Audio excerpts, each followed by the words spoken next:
Picture this, a tiny, peaceful town in Jackson County, Tennessee.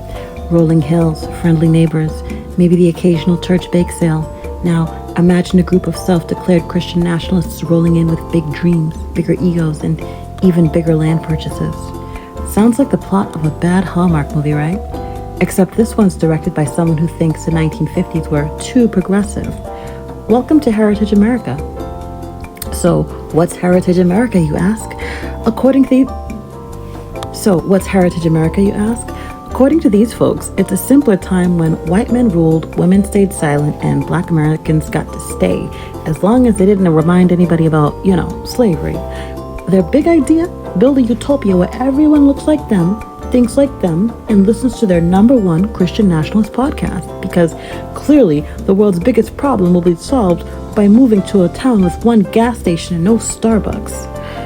Leading this movement are two podcasters who claim to host the #1 Christian nationalist podcast in the world. That's right, folks, because when you're not building your utopia, you need to keep the world updated through the magic of low-budget audio recording.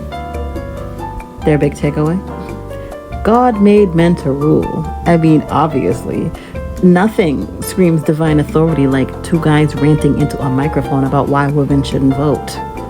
And, of course, like every good extremist movement, they're convinced they're oppressed. Yes, the same people buying hundreds of acres to create their own gated community think they're the real victims. They even claim white Christian men are the new minority, because sharing power is just too hard. Meanwhile, Jackson County is sitting here like, wait, these are our new neighbors? The locals probably thought they were getting some new farmers or maybe a boutique cheese shop and said they got Norman Rockwell's fan club, but make it a cult. You could just imagine the town meetings. We're fine with people moving in, but can you not bring the segregationist vibes? So here's the big takeaway. These guys think they're building a utopia, but what they're really doing is playing dress up in a nostalgia feud They're playing dress up in a fantasy. They're not restoring America.